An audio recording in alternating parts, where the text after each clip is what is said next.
Pessoal, vamos lá então, dar início à nossa última noite, né, de Secomp. Com muita alegria, a gente encerra mais uma semana da computação, hoje num dia super especial, porque junto com esse nosso último encontro da Semana da Computação, nós também estamos realizando o nosso ICEI Talks, né? Que acontece aí uma, duas vezes por semana, sempre com a intenção de trazer novas tecnologias, novas abordagens, novas pesquisas, áreas de interesse de vocês. Então, é sempre muito bom partilhar desses momentos com os nossos alunos. Eu me chamo Luciana, eu sou professora, estou aqui em Poços de Caldas, no interior de Minas, sou professora na PUC Minas daqui, né? Mas também sou professora nos cursos de análise e desenvolvimento de sistemas e sistemas de informação da PUC Minas Virtual. Então, esse evento, né, essa Semana da Computação, ela é uma semana que foi organizada de forma colaborativa entre três cursos, né? Dois cursos de Betim, Sistema de Informação e Análise e Desenvolvimento de Sistemas, lá de Betim, e o curso de Sistemas de Informação da PUC Minas Virtual, que neste momento eu estou aqui representando como membro do NDE. Então, gostaria de dar as boas-vindas a todos, agradecer a participação de cada um de vocês e tenho certeza que teremos uma noite extremamente rica. E também gostaria de agradecer ao Felipe, uma das pessoas queridas que a USP me trouxe, né? E que assim, a gente não se vê mais com a frequência que a gente gostaria, mas eu acho que tem amizades que elas vêm e ficam, então é sempre uma alegria poder receber, e especialmente nessa noite receber o Felipe para conversar um pouquinho conosco com relação às pesquisas que o Felipe desenvolveu durante o doutorado dele, mas também até sobre a visão do Felipe hoje, que está no mercado, está trabalhando aí, né? Na realidade, durante o doutorado, o Felipe já trabalhou, depois ele vai falar um pouquinho mais sobre isso, né? Mas o Felipe tem um viés acadêmico, né? Tem uma veinha aí, né, Felipe, que não deixa não deixa ele quietinho só na indústria, em termos de desenvolver pesquisas voltadas, né, para aplicações comerciais. Então, acho que teremos uma noite muito rica. O título da palestra do Felipe, então, é Reconhecimento de Padrões de Comportamento de Perfis Depressivos em Redes Sociais. E só um breve currículo do Felipe. Então, atualmente, o Felipe ele é gerente de ciência de dados para a América Latina na Samsung e é professor colaborador no programa de pós-graduação em informática da Universidade Federal do Amazonas. Felipe é doutor em Ciência da Computação e Matemática Computacional pela Universidade de São Paulo, no instituto que fica em São Carlos, aqui pertinho de Poços. Possui experiência como professor no ensino de graduação, pós-graduação e também já participou de extensão. Na indústria, o Felipe atuou como pesquisador e coordenador de inteligência artificial e atua na área de ciência da computação e tem interesse em problemas relacionados a aprendizado de máquina, computação afetiva, data mining e mobile health. Felipe, somos todos ouvidos. Mais uma vez, muito obrigado por ter aceitado o meu convite e vai ser uma noite muito rica para nós e fique à vontade. Tá ótimo, Luciana. A Luciana, né, como ela bem já mencionou, né, é uma grande amiga, né, uma das pessoas que eu tive o prazer de conhecer em São Carlos, né, onde nós vivemos as dores e as alegrias de um doutorado. E, e assim, né, terminando, só dando um contexto, né, para todos, né, hoje eu estou como gerente de ciência de dados para a América Latina e América Central da Samsung, guiando a estratégia de dados para os países da América Latina.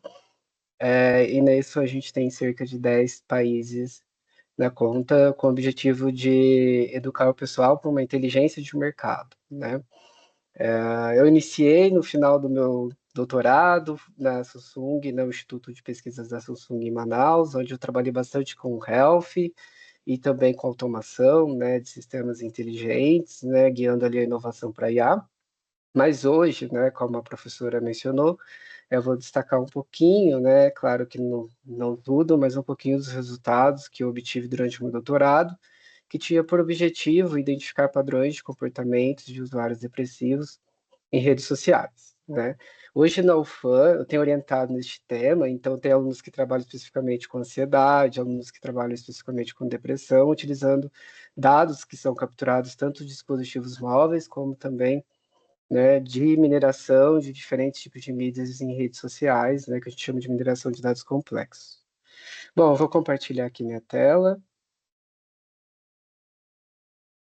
Vocês conseguem ver o modo apresentação? Sim, tá certinho, Felipe. Tá ótimo. Deixa eu só dar uma olhada aqui.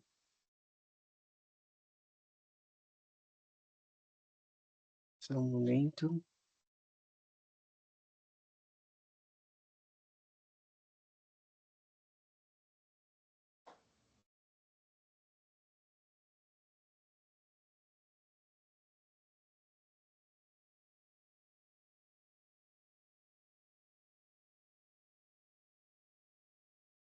Só mudar o modo de exibição aqui.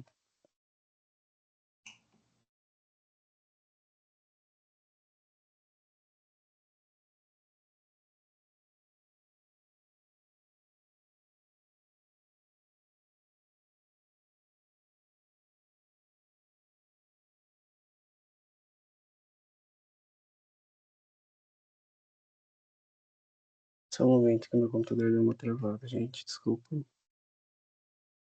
Imagina. Faz parte da nossa rotina, né?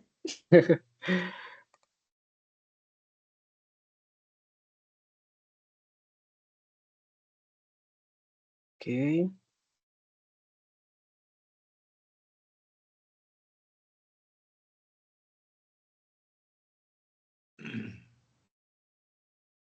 Certinho, Felipe.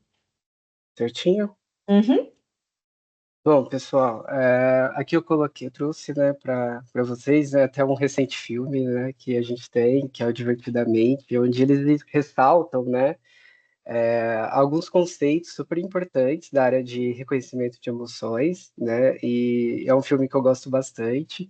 Por quê, né? Porque ele é baseado numa teoria que eu acabei utilizando no meu doutorado, né? Que é a de reconhecimento de emoções, que parte de um conceito de emoções universais, né? Emoções que são independentes de cultura e que podem ser expressas sem viés em todas as linguagens, né? Bom, por que, né, eu utilizei as redes sociais, né? A gente sabe que ela tem impactado o estilo de vida das pessoas, né? Eu lembro que quando eu tinha iniciado meu pós-doutorado no Canadá, eu analisava, né, scrolling de telas, né, que indicava que era um indicativo de ansiedade, por exemplo, né?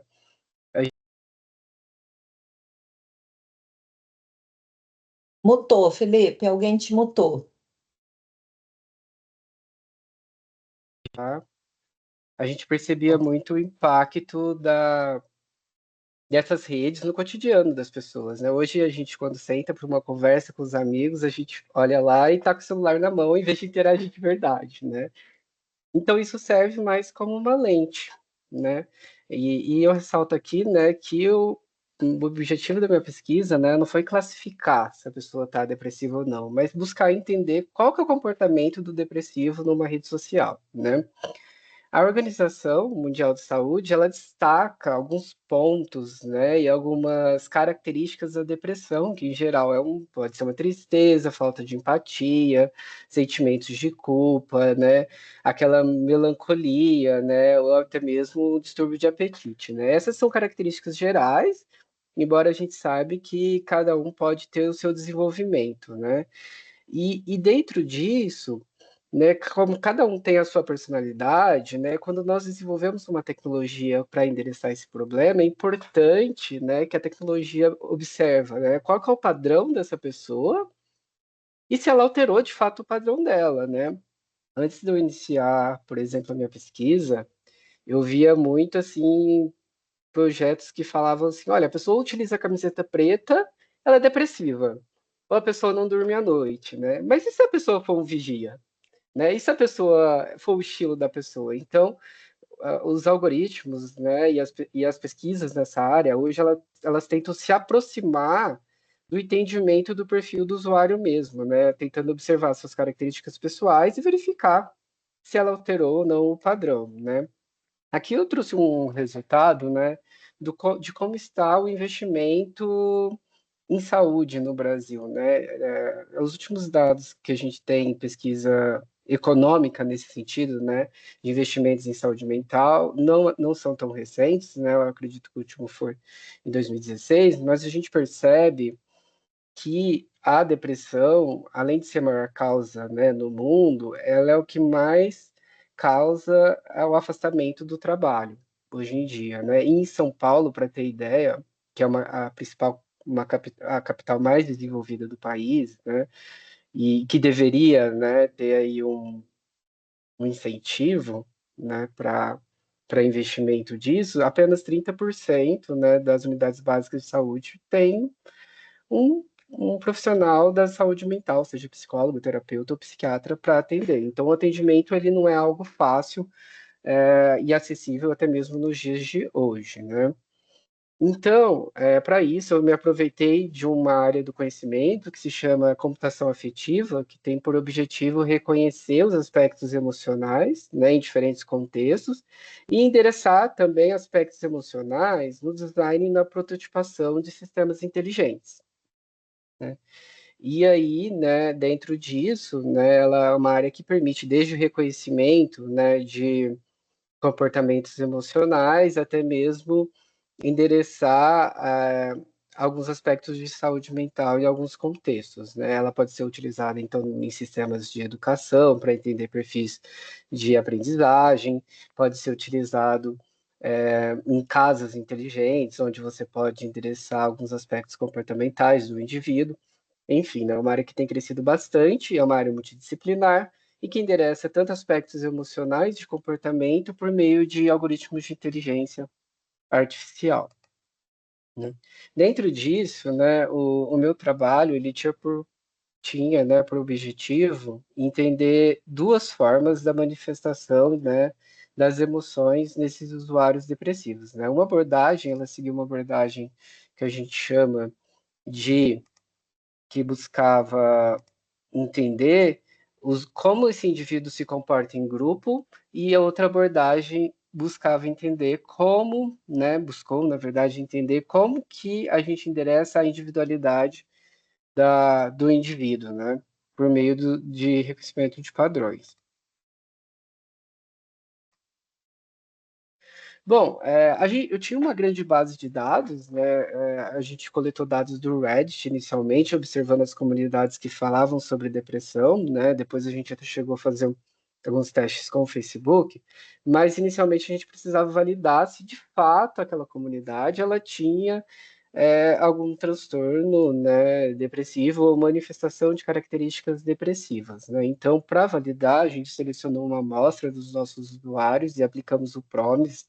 PROMIS, ele vem do Manual de Diagnóstico e Estatístico de Saúde Mental, né, para a América, é amplamente aplicado, principalmente na América Latina, e ele é composto de desse conjunto de questões, e a partir disso alguns usuários ali responderam e a gente pôde validar que a maioria dos nossos usuários tinha manifestação de sintomas moderados e severos, né? Então, de fato, valeria a pena um estudo para entender melhor esses usuários, né?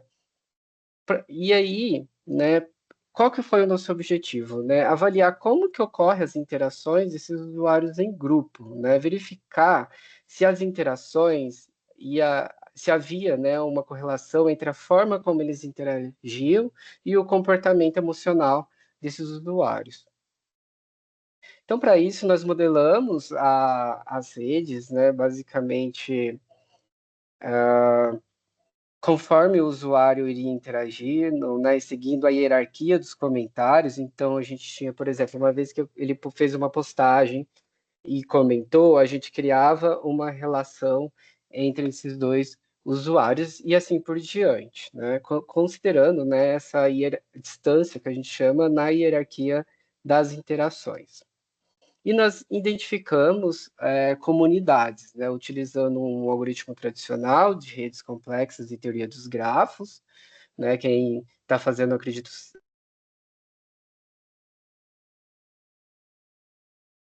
Felipe, você tá mudo. Pessoal, vamos tomar cuidado aí para não, tá? Por favor, para não ter que interromper, que aí a gente perde o raciocínio quando a gente está falando, por gentileza.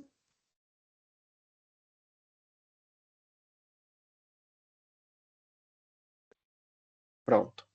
Então, né, retomando, nós utilizamos esse algoritmo para identificar as nossas comunidades de usuários, para poder observar as suas interações, utilizando algumas medidas de distância, né? E para quem está no curso de computação, eventualmente deve ter passado por algum desses algoritmos, né? Que são baseados na teoria de grafos, que a gente às vezes costuma verificar ou numa disciplina apropriada, ou, por exemplo, em- quando a gente estuda as estruturas de dados mesmo, né? Então, basicamente, eu utilizei métricas de distância que nós temos em redes complexas, e aqui nós podemos verificar, né, eu não vou entrar em detalhes de cada métrica aqui, depois eu posso até compartilhar o material, mas que a gente verifica, nós verificamos algumas correlações, né, que permitem observar qual que era o grau, tipo, de engajamento nessas comunidades, né?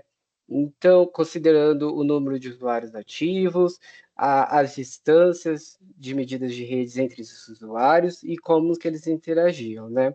De um modo geral, né, esses resultados eles vão nos informar que o ambiente, ele, o ambiente virtual, né, assim, de apoio mútuo, né, da rede social, ele vai ter um bom desempenho quando a quantidade, a qualidade e a forma das amizades são semelhantes. Ou seja, usuários que não têm semelhanças em termos sentimentais, eles vão ter uma dificuldade de manter o engajamento e provavelmente vão procurar outros amigos, né? Então, a gente observa, para isso, a gente olhou a densidade das redes, né, de cada comunidade, as medidas entre as comunidades e o tempo, né, que as pessoas mantinham a conexão. Bom, Felipe, como que nós fizemos isso, né? Primeiramente, nós utilizamos um framework de Stanford que chama Empath para extrair o conteúdo, né, sobre o que as pessoas estão falando, que é o contexto da mensagem, quais as emoções nós podemos encontrar. Então, basicamente, a gente já tinha um modelo pré-treinado aqui, que é baseado em rede neural, e para cada comentário ou postagem, nós já tínhamos as características extraídas do conteúdo, né? E em seguida, nós olhamos, né, como que era a interação e engajamento desses usuários ao longo do tempo, né, por um período de até 33 dias, né? E o que a gente pode observar, né, que dentre as comunidades que obtiveram um menor engajamento, né, por exemplo, as comunidades 5 e 6 aqui, que elas tinham um menor engajamento entre, lembrando que a gente está falando de usuários depressivos aqui, né? Quando o conteúdo era positivo, né? É isso que isso é muito engraçado, né? Engraçado em parte, né? Por quê? Quando a gente percebia que o conteúdo ele ia se tornando mais positivo, as pessoas deixavam a comunidade. E que os usuários que tinham mais características depressivas tinham melhor engajamento conforme o conteúdo era mais negativo ainda. Ou seja, né, isso reflete o que a gente tem na literatura de comportamento mesmo, né? Usuários depressivos, a gente sabe que, por exemplo, se um depressivo ele entrar numa sala, ele vai reconhecer um outro depressivo mais rapidamente do que um não depressivo, né? Então eles tendem a se agrupar e eles se engajam, né, cada vez mais nessa negatividade. E quando começa, né, um assunto destoando, né, a gente já percebe, né, quando vai aumentando a positividade do assunto, o público se dispersa, né?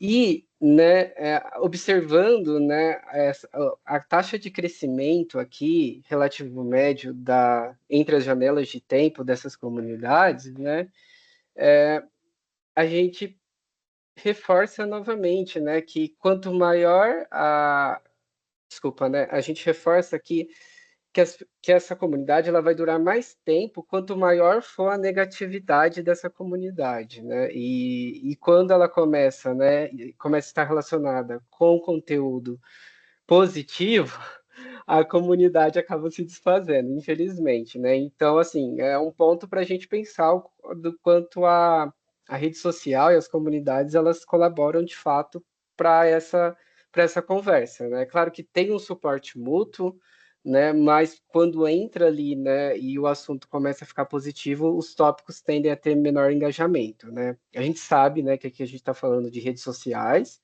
né, que as redes sociais nem sempre estão refletindo, né, a realidade, mas elas são um indicativo, né, para a gente, né? E aí, dentro disso, nós propusemos um algoritmo bem simples que estabelecia, né, o score, né, que a gente tem um método, né, como que ele foi desenvolvido numa linguagem mais alto nível, mas basicamente a gente começava interpretando a o usuário da seguinte forma, né? Ele começava, né, com o score zero e conforme ia postando algo positivo ou negativo, esse score ia sendo atualizado, né, sendo negativo para menos e positivo para mais, né? Então a gente extraía a polaridade dos sentimentos e utilizando uma técnica conhecida que é o Vader, né, é uma técnica onde você extrai a polaridade do sentimento e com o empate a gente extrair as emoções que continham naquele conteúdo, né? Então, basicamente, o usuário ele começava com zero e conforme ele ia interagindo ao longo do tempo de vida dele na rede social, o score dele era atualizado, né? E a gente percebe aqui que quanto mais tempo ele ficava nessa comunidade de redes sociais, pior era o mais negativo, né? E crescendo aqui, a gente vê entre as medidas entre depressivo, né, que é extremamente negativo, e até mesmo eufórico, que vai aumentando, né, os níveis de tristeza, a depressão, ou seja, aquele grupo, né, que nós analisamos não contribuiu em nada, né, de forma positiva para ele, né? Então, na verdade, né, ele ficou com sentimentos mais negativos, né? Isso aconteceu, né, para a maior parte da população analisada, que foram cerca de 1.212 usuários. Então, de uma forma geral, né, para essa análise em grupo, o que que nós encontramos, né? Que eles apresentam características mistas de emoções ao longo do tempo, então eles oscilam entre sentimentos positivos e negativos. Eles vão desenvolver um relacionamento mais próximo e similar com as pessoas que possuem o mesmo nível de interação, a mesma quantidade de amigos e também características similares. E quando essas características, tanto as emocionais quanto do tópico que está sendo falado, elas começam a se destoar, essas amizades e essas conexões acabam sendo desfeitas, né? E no final do período, as pessoas apresentaram, né, mais um aumento, né, no nível de tristeza e depressão, né, diminuindo a quantidade, o nível de felicidade delas na rede. Então, a rede e o grupo ali, ele vai ter uma melhor performance com a expressão de sentimentos negativos, né? Então, já é um indicativo, né, que depois a gente pode discutir um pouquinho mais sobre isso, né? Mas, em sequência, embora a gente tinha ali como que ele se comporta em grupo, né, era necessário entender a individualidade da pessoa, né? Então a gente propôs um método, né, um framework, que ele vai analisar o padrão sequencial dos usuários por um período mínimo de 15 dias, né? E esse método é baseado em regras de associação, né, que é uma métrica, uma metodologia bastante tradicional da área de ciência de dados e de computação. Então, basicamente, né, esse algoritmo ele vai detalhar as etapas principais da abordagem. Então, a gente começa, né, recebendo os dados brutos desse usuário, que são as postagens que contém na timeline dele, um tamanho de intervalo, que é o número de dias que eu pretendo analisar, ou seja, 15 dias ou 20 dias, o especialista ele pode definir isso, e o número de janelas que eu quero entender esse comportamento. Então, seja por semanas ou a cada 3 dias, por exemplo, né? E no final ele vai me retornar quais são os padrões sequenciais descobertos na timeline do usuário, né? Então essa saída ela vai incluir as regras temporais com as features emocionais e de contextos, né? E como avaliação a gente tem os valores de suporte e confiança. Claro, né, que antes de a gente aplicar esse algoritmo, a gente passou por uma etapa de transformação, né, limpeza dos dados, que é uma etapa tradicional na área, então tirando acentos, pegando os radicais das palavras, mas nós mantemos, né, os emojis e os emoticons, porque a gente acredita que eles adicionam, né, para algumas frases neutras mais significados. Ou seja, imagina que eu diga assim: olha, eu vou trabalhar hoje, né? Então é uma frase que ela não tem polaridade, mas se eu falo, olha, eu vou trabalhar hoje e coloco uma carinha de raiva ali, isso vai aumentar o meu significado para o algoritmo, né? E para isso, né, abrindo um parênteses aqui, a gente precisou executar um estudo para verificar se aquelas reações do Facebook realmente representavam algumas emoções, né, como que elas foram descobertas. Então, por meio de uma análise de cluster, nós validamos essas reações, né, correlacionando com as emoções básicas de Ekman. Lembra que eu mencionei lá no início que eu gostava bastante do filme porque essas emoções, né, ditas universais, que estão representadas ali no filme, elas têm uma base científica e vem de um estudo lá da década de 70 e 60, onde um pesquisador ele validou quais eram as emoções que poderiam ser livres de contexto, né, e seriam ditas universais, né, que são alegria, tristeza, raiva, nojo, né, medo, surpresa ou, por exemplo, não reconhecida, né? E para isso a gente selecionou um conjunto, né, de notícias, né, que foram selecionadas por especialistas da psicologia. Eu era orientado por um time da psicologia e aí a gente aplicou essa pesquisa para ver a percepção dos usuários com algumas notícias, né? E aí, né, continuando o nosso método, né, a gente sabe que os usuários eles possuem diferentes tipos de frequência de postagens. Então, como que eu poderia desenvolver um método, né, que iria dividir ali da melhor forma as janelas? Então, basicamente, esse framework ele vai modelar a linha de tempo de cada usuário como uma série temporal, considerando as postagens e os comentários, né, com o carimbo ali de data e hora do momento que foi feita a postagem.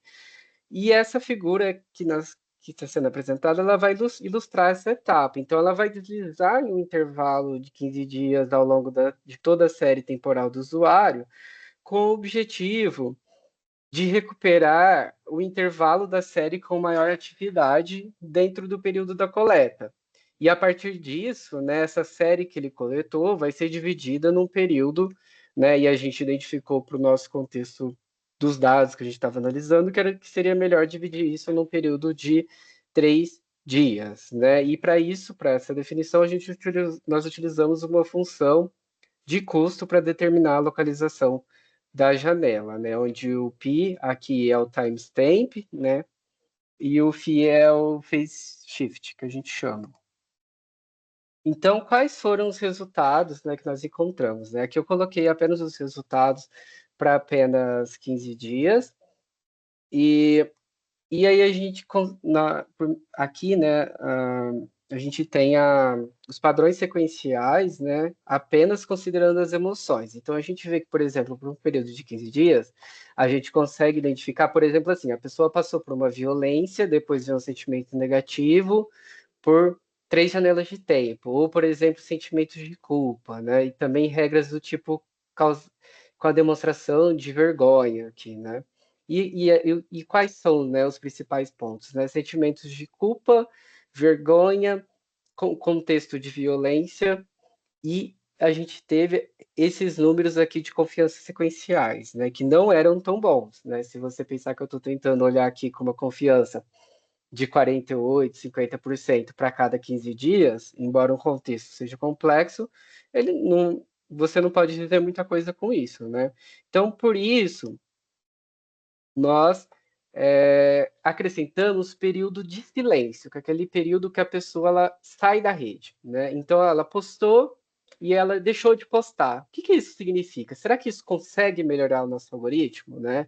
E a gente percebeu que sim, né? A nossa confiança sequencial ela aumentou bastante, né? Lembrando que aqui a gente tem o suporte, que é a quantidade de usuários, né, da nossa base que manifestam essa regra. Em seguida, a gente tem uma confiança, né, que, ou seja, dado que um item ocorreu, outro vai ocorrer, mas não necessariamente em sequência.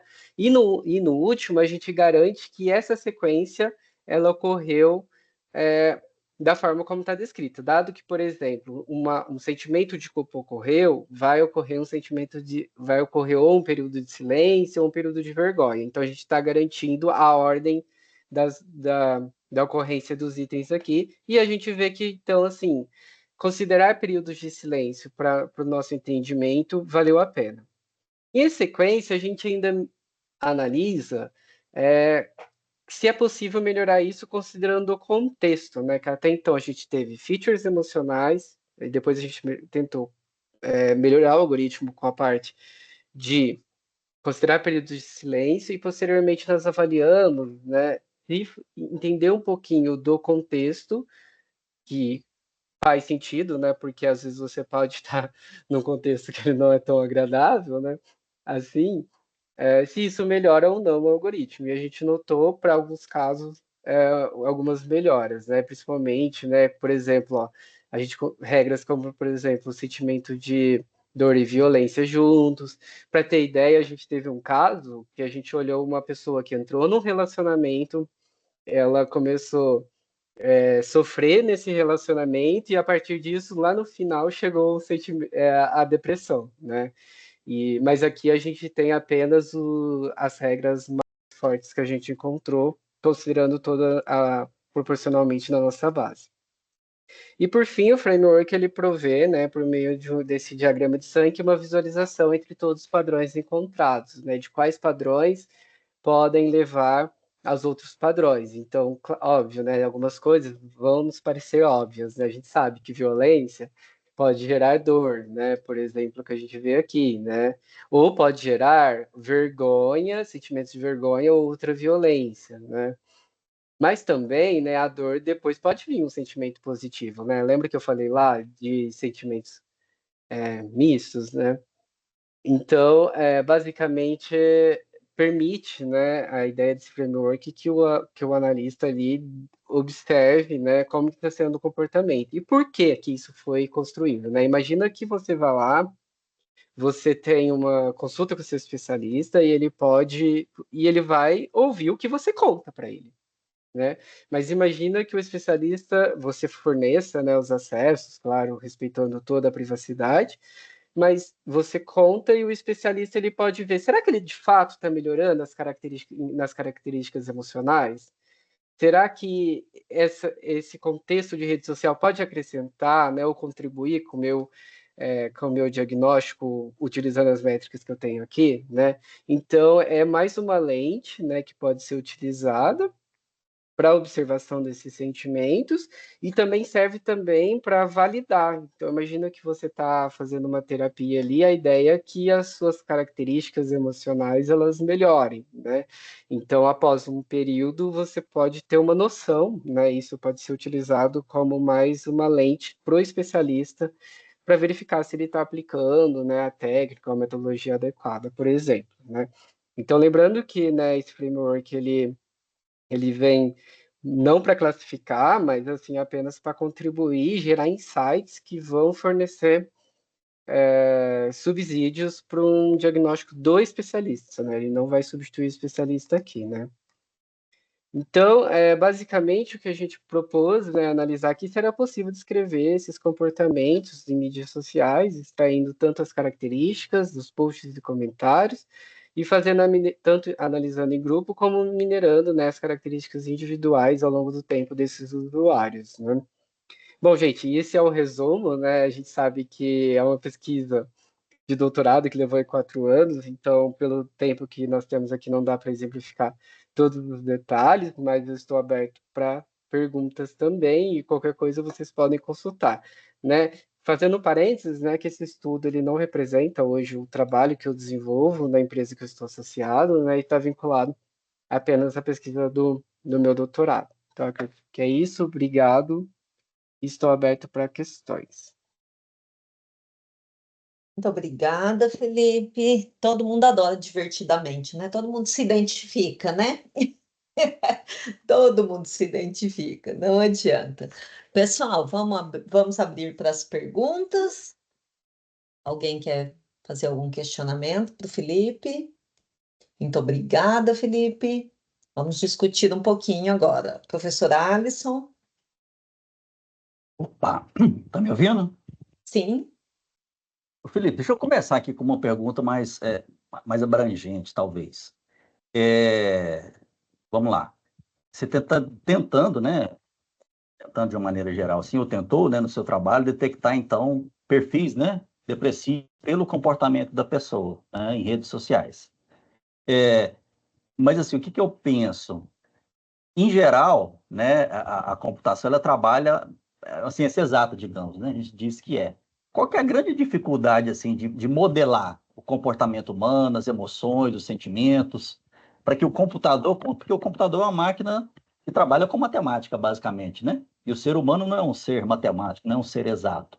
A grande dificuldade de fazer essa modelagem do ser humano, né, do comportamento, da forma como as pessoas pensam e agem, qual que é a grande e você teve que estudar também assim alguma coisa da psicologia para fazer o seu trabalho? Então, realmente é uma área que ela é bastante complexa devido à subjetividade, né? Tem até pessoas que estudam especificamente esse problema, né, da subjetividade das emoções, né? Quando a gente inicia um projeto nessa área, a gente tem que ter alguns pressupostos, né? Primeiro, né, você não vai endereçar tudo os comportamentos, né? E aí você entende que, por exemplo, as redes sociais ou o domínio que você está analisando ali, ele pode ser um reflexo da vida real, né? Então, ele não é a vida real, por isso que eu sempre falo, aqui são indicativos, né? O insight para suportar um possível diagnóstico, né?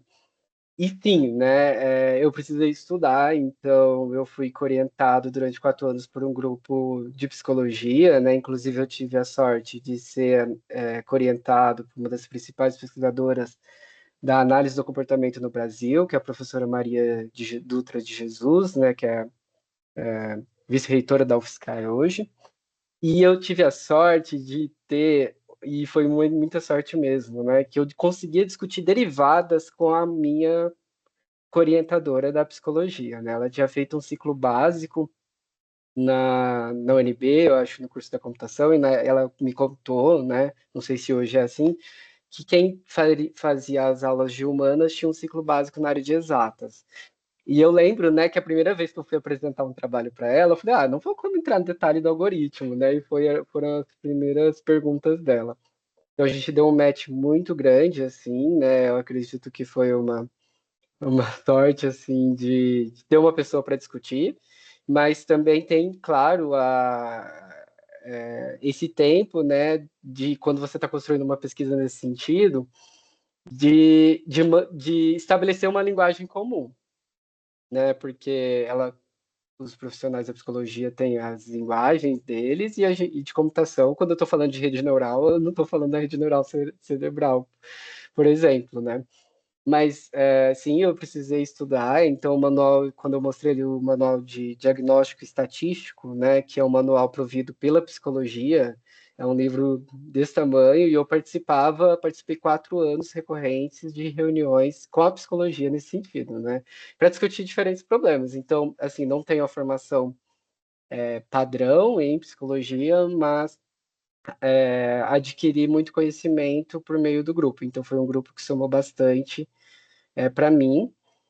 E assim, né, voltando na área de IA, claro, a gente não vai endereçar todos os problemas. A gente percebe, por exemplo, os algoritmos em português não têm o mesmo desempenho dos algoritmos em inglês. Modelos de linguagem, hoje nós estamos um pouquinho mais desenvolvidos, né? Esse trabalho ele foi um trabalho desenvolvido, defendido em 2021.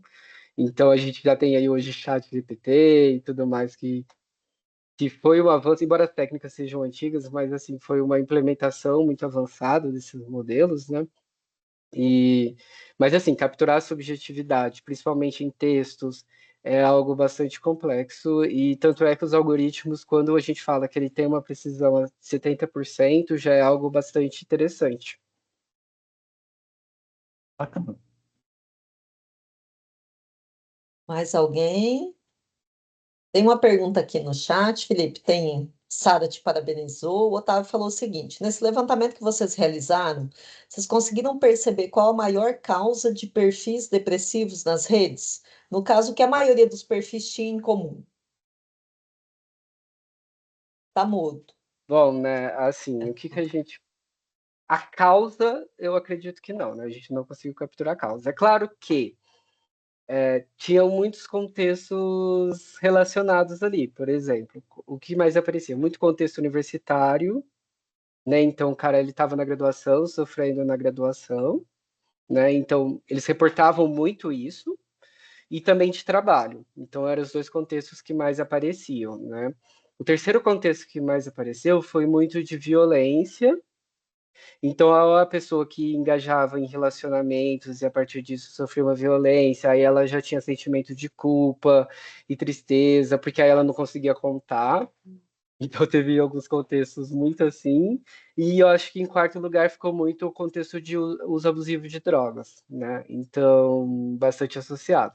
Mas, no geral, né, era muito assim, o que eu levei disso, né? É muito o grupo e o contexto que você tá, né? Então, se você tá numa conversa negativa, se a maior parte das suas amizades são negativas, né? É, você vai se engajar mais, né? Como a gente mostrou ao longo do tempo, você vai se engajar mais. Sabe aquela coisa, todo mundo gosta de falar de notícia ruim, né? E a notícia ruim, ela percorre mais rápido, porque na verdade redes complexas é isso, né? Quando a gente pega redes complexas, quando começaram os estudos lá, começaram estudando pandemia. Então é como que esses que, por exemplo, as pandemias elas eram espalhadas, né? Os modelos, aqueles modelos de SARS lá, né, que a gente tem na literatura. E a gente hoje, como a gente tem a tecnologia, né, a gente verifica isso com posts, né? Então, basicamente é isso. Então, tem o maior engajamento com a negatividade, porque você vê hoje, às vezes quando alguém, né, chega com a notícia muito feliz, assim, dependendo do contexto que ela chega com a notícia, né? Imagina assim, olha, pode até gerar um incômodo, a gente sabe que pode ocorrer isso, né? Se você tá num grupo ali super negativista e você chega com uma notícia, olha, gente, tô super feliz hoje, eu, não quero saber de você, né? Então, assim, eu acho que é o contexto, né, na parte de grupos, e aí depois, quando eu faço análise individual, depende muito de quem é você, né? De quem é você e quando você muda o seu padrão. Porque às vezes você pode ter algumas características e você tá tudo bem com você mesmo, né? É a sua característica, né? Por exemplo, não dormir à noite por dia é a característica dele. Eu tenho colegas que trabalham à noite e dormem o dia todo. Né? Isso quer dizer que é depressão? Para eles, não. Então, assim, é importante, cada um vai manifestar de uma forma, né? E a gente percebe isso quando começa a atrapalhar algum segmento da nossa vida ou quando a gente percebe que a gente não está bem mesmo, né? Mas, no geral, é a negatividade. Assim, a resposta é grupos negativos, né? Tem mais uma pergunta, mas antes disso, aproveitando esse gancho, Felipe, a gente sabe que, assim, eu fico pensando no contexto que é.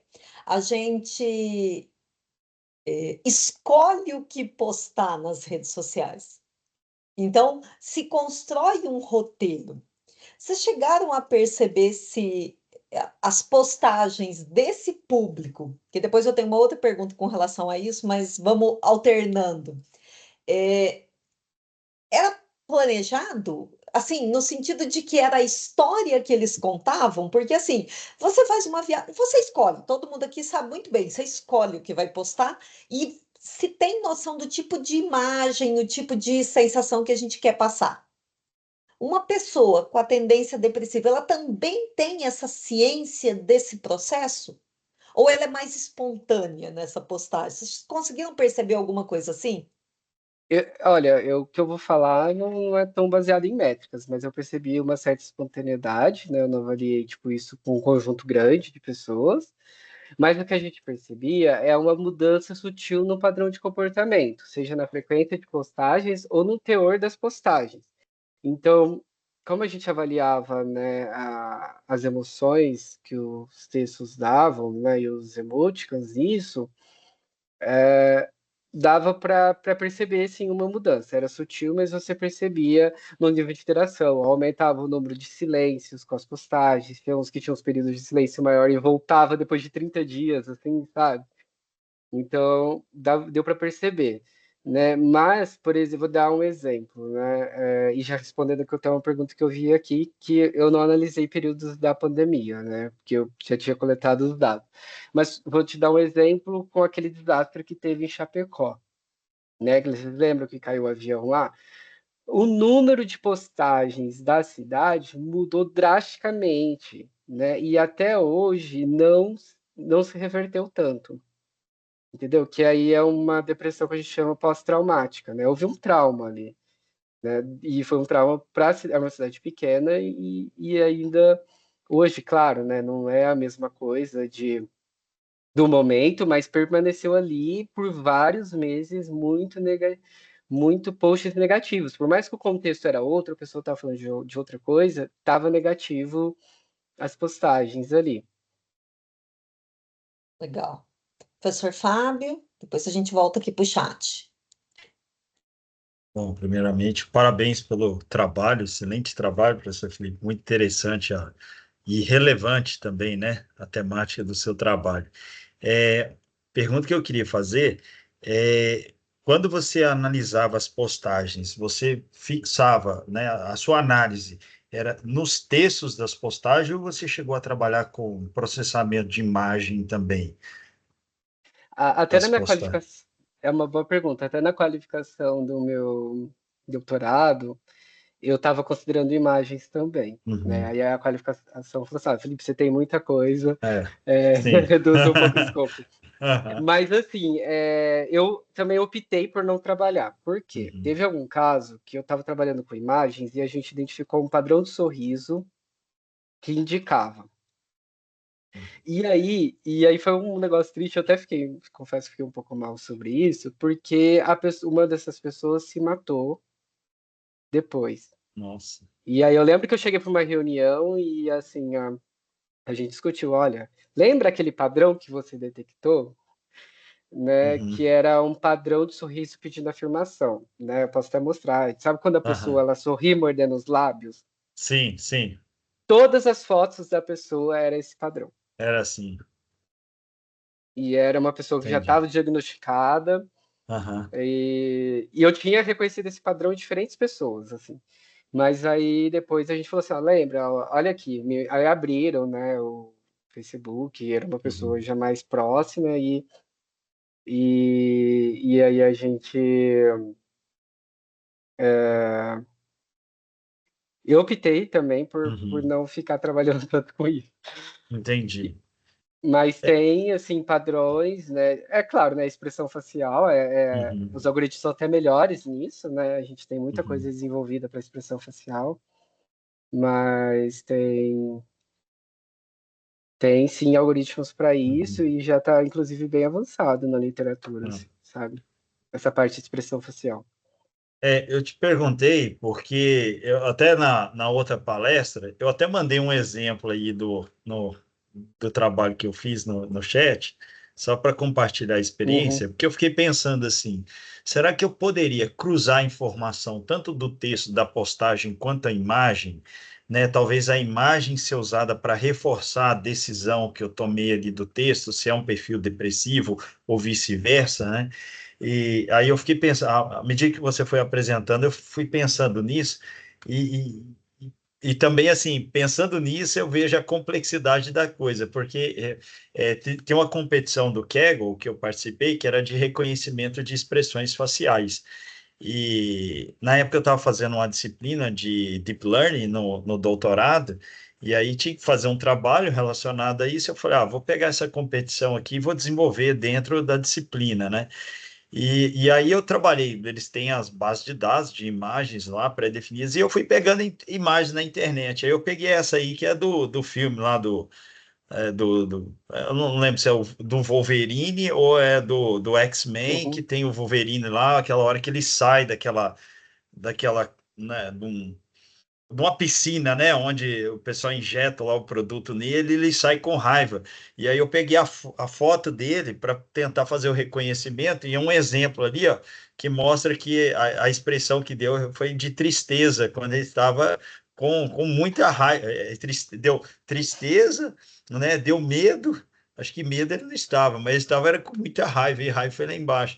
E aí eu, até pesquisando mais a respeito, eu fui ver que dependendo da abertura da boca, né, algumas expressões, tipo felicidade, tristeza, medo, elas se confundem. Então, eu fiz alguns testes com outras imagens e tive esse mesmo problema.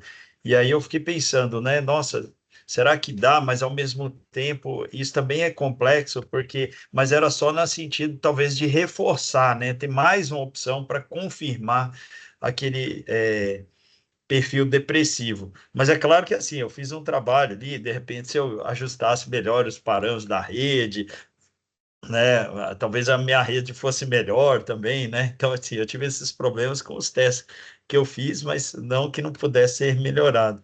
Mas eu fiquei pensando assim, eu achei muito interessante o seu trabalho. E eu acho que essa parte de reconhecimento de expressões faciais ia complementar bem, de uma forma bem interessante. Acho que até ideia assim para quem quiser no futuro, né, trabalhar dentro dessa área, seguir nessa linha de pesquisa, achei muito interessante.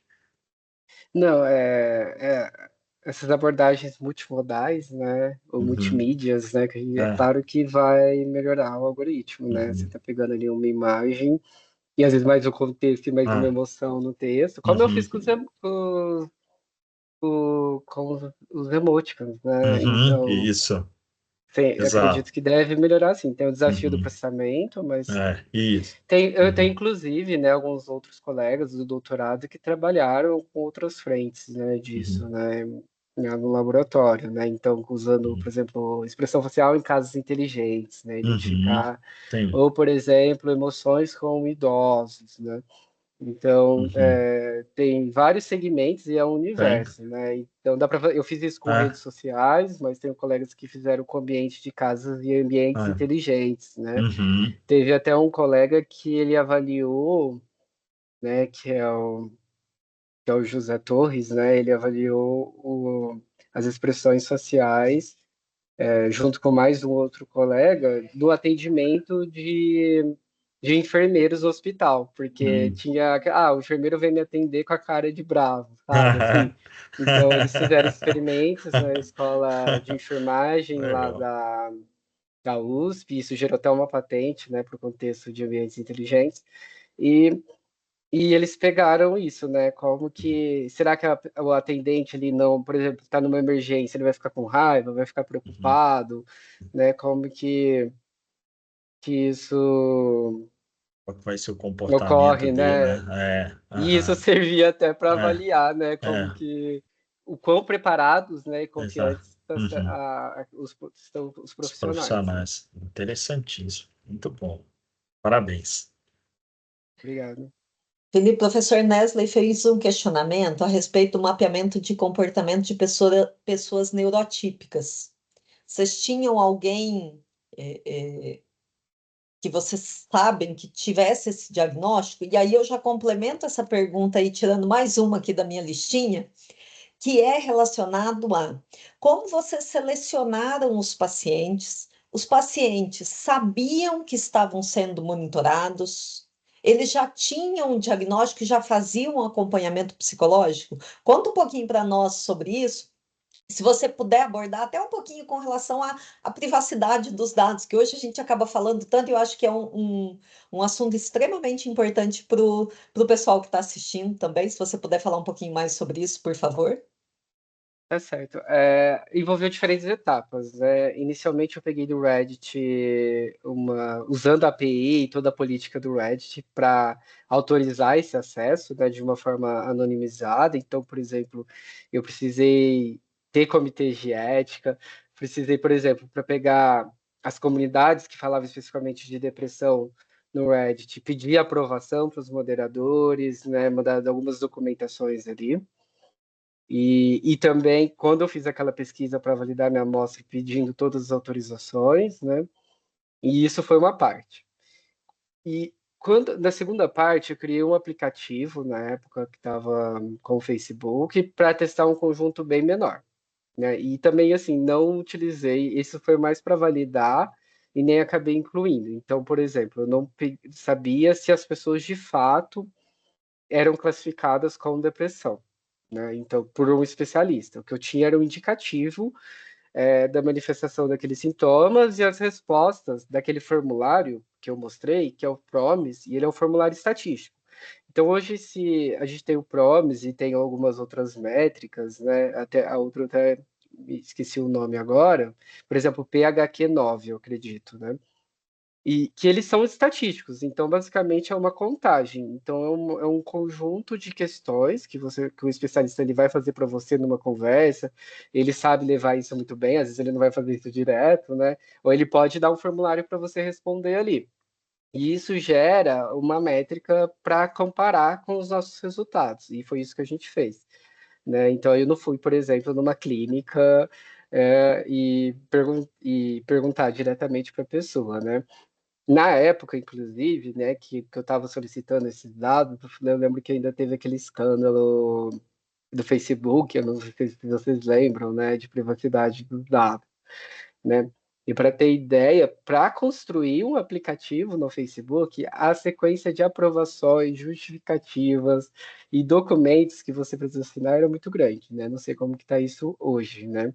Mas, basicamente, o que você precisa ter, né? Um comitê de ética, declarando como que você vai anonimizar esses dados, como você vai capturar, qual benefício você vai trazer para o usuário, né? Porque você tem que ter, quem faz pesquisa com seres humanos sabe que tem ali algum benefício, seja informar o resultado, se você, por exemplo, tiver um aplicativo, você informar o resultado para ele, né? Ou também simplesmente, às vezes, só como você vai anonimizar. E para cada rede social que você for trabalhar, você tem que ler bem as políticas, né? E cada rede social vai ter sua API, vai ter os dados que ela fornece e ela não fornece, e você precisa seguir à risca isso, né? Porque eventualmente essa pesquisa você pode ser processado se você tiver um problema nesse sentido, né? Então a gente precisa ter bastante cuidado com isso, sim, e com a anonimização. Ótimo, obrigada, Felipe. Só dando um feedback aí, no chat tem vários comentários, mas o Vitor falou que é psicólogo e está impressionado com os resultados da tua pesquisa, né? Ele já está usando também algumas questões aí, algumas coisas tecnológicas, né? Alguns testes online. O Rodrigo fala sobre a questão da natureza dos dados, acho que o Felipe já comentou um pouquinho sobre isso, né? A natureza inicialmente textual, os emojis e por aí vai. E aí ele fala sobre a questão de recursos modais. Eu acho que você já comentou um pouquinho sobre, na pergunta até do Fábio, né, sobre essa mescla. Depois a Miliane fala sobre te parabeniza. Aí depois ela questiona a questão dos padrões faciais. Então acho que também a gente já falou sobre isso, né? Então acho que assim, talvez caminhando aí para um encerramento. O Gabriel acabou de postar aí, tem alguns comentários, mas eu acho que valia a pena a gente refletir um pouquinho sobre assim, você fez a gente tem a maioria das pessoas tem uma visão de que quando se vai fazer doutorado é porque a gente quer seguir carreira acadêmica, né? Então vai fazer mestrado, vai fazer doutorado, mas eu não quero ser professor, então eu não vou fazer mestrado e não vou fazer doutorado. Você estava no doutorado quando surgiu a possibilidade de ir para a Samsung em Manaus, né? Uhum. Justamente porque a Samsung investe em pesquisa, né? Hoje, estando dentro da Samsung, o que você pode falar sobre essa questão da pesquisa dentro do ambiente comercial, né? E como você enxerga esse investimento de cada vez mais as empresas. Eu falo que a computação ela deixa a tecnologia deixou de ser uma atividade fim, né? Hoje ela é uma atividade de meio, que ela dá suporte para todas as áreas. Como vocês enxergam dentro da Samsung essa questão das pesquisas? E como vocês aplicam isso na prática? Entendi, né? Bom, quando eu estava, né, como a Luciana mencionou, dando um contexto, né, no final do meu doutorado, eu iniciei no CIDIA, que é o Samsung Instituto para Desenvolvimento da Informática da Amazonas, né? Da Amazônia, desculpa. E, e lá é um instituto que desenvolve diferentes tipos de pesquisa e eu entrei para ajudar na parte de inovação, né? Então, eu chegava num projeto, né, com esse viés crítico que a gente desenvolve no doutorado, porque o mestrado e doutorado praticamente ele vai te ensinar a você a aprender e a estudar, né? Porque até na graduação, às vezes o professor ali mastiga um pouquinho, né? A gente sabe que tem o esforço, mas cada vez mais você vai ampliando o seu conhecimento e você vai se tornando independente nisso, né? Então você desenvolve, né? Eu acho que a principal contribuição de um doutorado, um viés crítico, né? Então, para mim, quando eu chegava ali num time, né, de desenvolvimento de software, ou estava desenvolvendo uma tecnologia para o celular, por exemplo, eu conseguia perceber gaps ou pontos que poderiam ser melhorados de inovação. Para ter ideia, quando eu estava no CIDIA, foi a época que eu mais publiquei, né? Eu lembro que de janeiro a maio eu tinha publicado 10 artigos, sendo 7 conferências A1 de IA, né? Então, para você pensar, nossa, uma velocidade muito grande, porque ali eu tinha um mar de possibilidades, né, de aplicação, né? Tinha dados sobre todos os contextos, desenvolvimento de produtos, envolvia a parte de engenharia de software e tudo mais, né? Então, acho que é super bem-vindo, né, esse viés crítico e do pesquisador na indústria, né? Hoje isso aumentou muito, principalmente na área de inteligência artificial, né? E quando eu cheguei lá, eles estavam criando um laboratório de pesquisa em saúde. Então, eu ajudei desde a compra de equipamentos, construção, tipo assim, da infraestrutura mesmo, até mesmo definição de linhas de pesquisa, né? Direcionamento para isso, né? Aí, posteriormente, eu saí, né? Comecei um pós-doutorado no Canadá, que era também na mesma linha de saúde mental, mas usando smartphones, né? Acabei voltando para a indústria porque eu vi que eu quero, tipo, dou aula às vezes, mas assim, gosto bastante aplicado, né? Gerar produto e valor para agregar. E aí a Samsung ela tem um investimento bastante em health, né?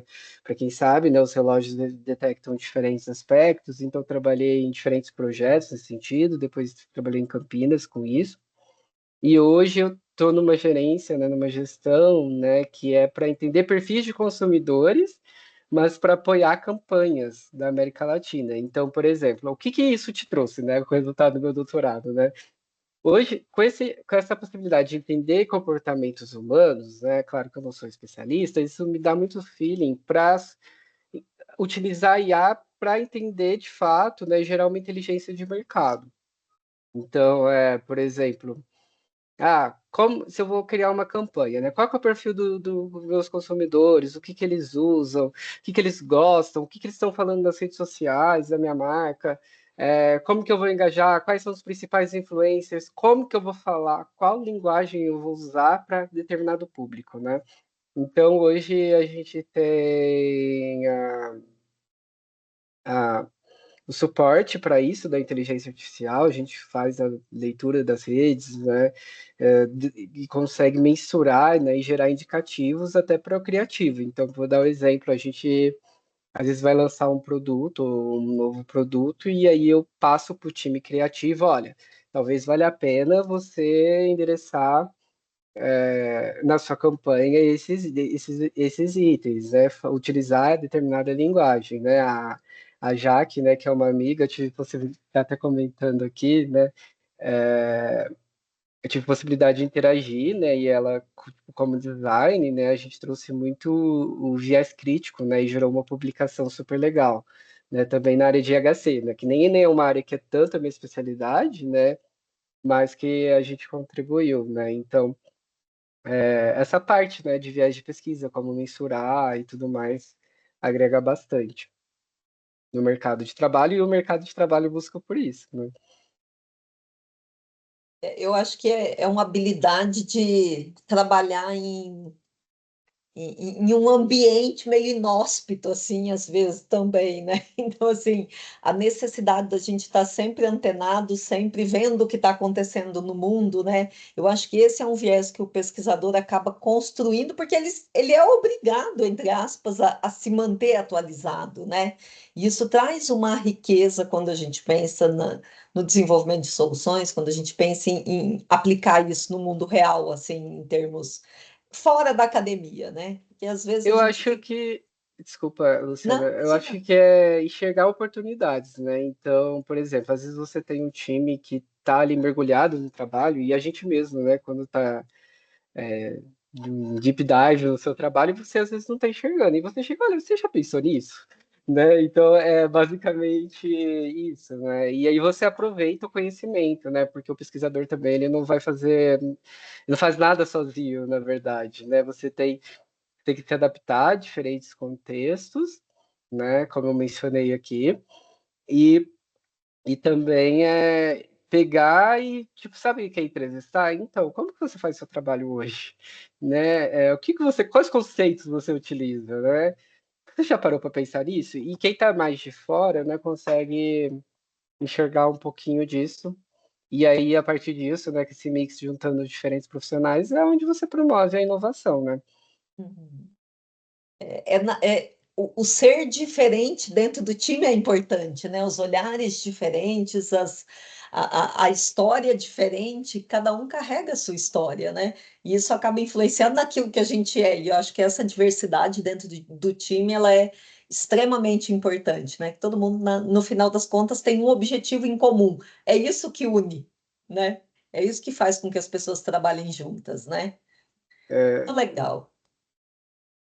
Mais algum comentário, pessoal? Mais alguma pergunta? Professores que estão por aí? Vocês querem fazer mais alguma colocação? Alunos? Convidados? Bom, acho que podemos encerrar então. Mais uma vez, Felipe, eu queria agradecer. Bernardo, vai comentar algo?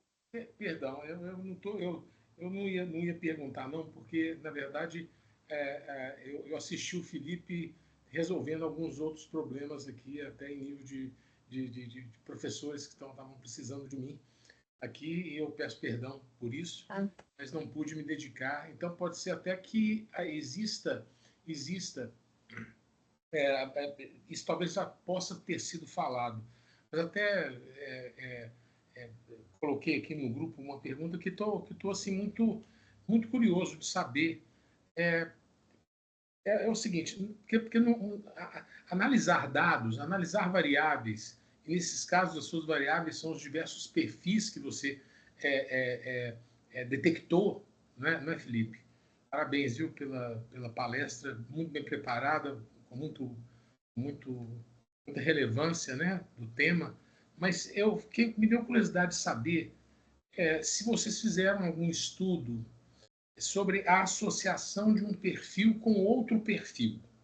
Ou seja, o quanto que um perfil está junto, tá junto, ou muito separado, quer dizer, a correlação, se a variação de amplitude de um determinado indicador estaria implicando na variação de amplitude de outro indicador, né? Porque isso pode mudar a análise, né? Então, eu não sei se vocês fizeram, não sei porque eu estava resolvendo um problema de um professor, eu tive que fazer algumas coisas aqui, então eu posso ter perdido, com certeza perdi uma parte sua palestra, mas eu acho que isso muda também o valor das análises, né, que possam ser feitas. Ao contrário, também, a presença de outras análises pode mudar, pode te dar outro doutorado. Entendeu? Pode te conduzir a outro doutorado. Deus me livre, Deus te abençoe. Entendeu? De jeito nenhum. Né? Mas obviamente, isso vai suscitar, né? Então, eu queria te ouvir nessa pergunta boba minha. Eu gostaria de ouvir você, porque eu acho que esse tipo de coisa, para nós, nesse universo nosso, que hoje a gente trabalha com descoberta de conhecimento em grandes bases de dados, trabalhar a parte de estatística, de análise multivariada.